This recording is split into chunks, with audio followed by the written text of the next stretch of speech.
¿Qué tal a todos? En este video hablaremos sobre el algoritmo de Dijkstra. Este contenido fue creado por Cruz Aparicio Arturo, Luna Zamora Juan Antonio y Reyes Cruces Enrique. Partamos de un concepto muy importante, la búsqueda. Búsqueda o busca es la acción de buscar. Este verbo permite nombrar a la acción, de hacer algo para hallar a alguien o algo. En este caso lo que nos concierne es la búsqueda de datos, que pueden aparecer en registros, bitácoras, bases de datos, etc. Una de las operaciones más importantes en el procesamiento de la información es precisamente la búsqueda. Esta operación es utilizada para recuperar datos que previamente han sido almacenados.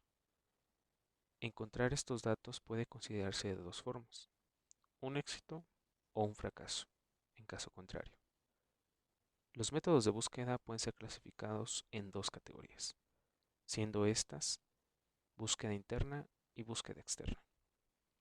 Todo esto dependerá de la ubicación donde se encuentren los datos, sobre los cuales aplicará la búsqueda. Hola, yo les hablaré acerca de la búsqueda interna y búsqueda externa en el algoritmo de Rishka. A la búsqueda interna se le denomina cuando todos los elementos se encuentran en la memoria principal de nuestra computadora y pueden estar almacenados en arreglos, listas enlazadas o árboles. Los métodos más importantes de búsqueda interna son secuencial o lineal, que consiste en revisar elemento tras elemento hasta encontrar el dato buscado o llegar al final del conjunto de datos. Binaria, que consiste en dividir el intervalo de búsqueda en dos partes, comparando el elemento buscado con el que ocupa la posición central en el arreglo. Por transformación de claves o hash, que permite aumentar la velocidad de búsqueda sin necesidad de tener los datos ordenados. Y por árboles de búsqueda, que es utilizado en estructuras de tipo árbol, utilizado para localizar llaves concretas dentro de un conjunto. Ahora la búsqueda externa, a la cual se le denomina cuando los elementos se encuentran en memoria secundaria y pueden estar almacenados en archivos, discos magnéticos, etc.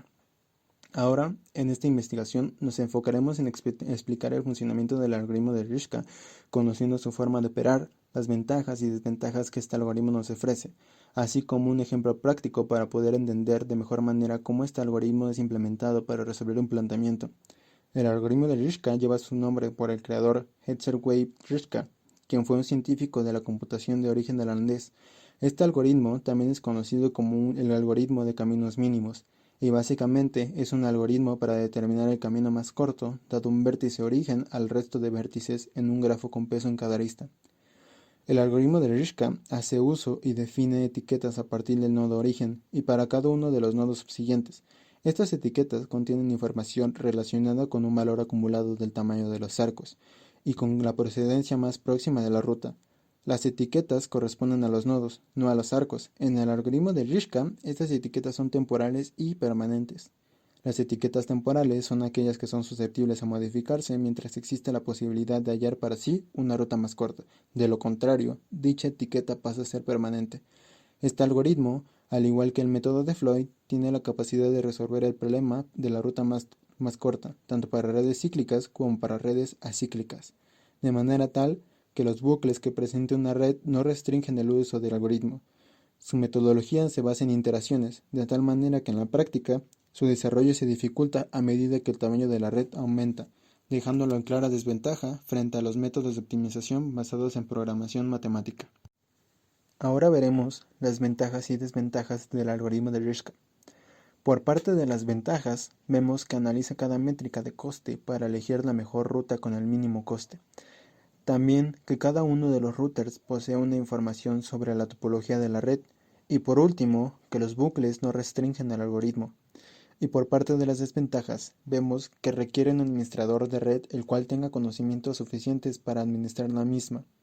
También que debe de tener un diseño jerárquico estricto para poder dividir la red en áreas más pequeñas y de modo que pueda reducir las tablas topológicas. Y por último, mientras más grande sea la red, menos eficiente será este algoritmo. Y con esto concluimos esta parte. Citando un ejemplo que experimentamos en la vida cotidiana, utilizaremos el metro de la Ciudad de México, por supuesto acotado para que no quede tan largo. Supongamos que nos encontramos en la estación Potrero y que necesitamos llegar a la estación Politécnico.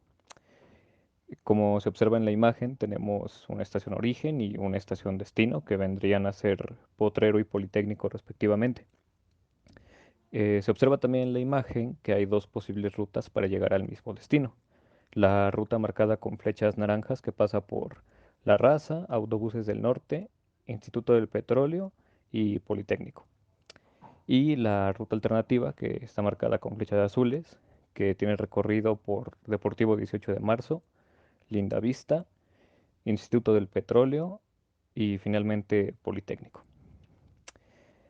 Podemos ver que ambas pasan por el mismo número de estaciones, pero, y aquí un punto importante, es que sus trayectos, que en este caso son análogos a los arcos que conectan a los nodos, eh, tienen distintos valores numéricos, que en este caso concreto pues es longitud en metros de las distancias entre estación y estación.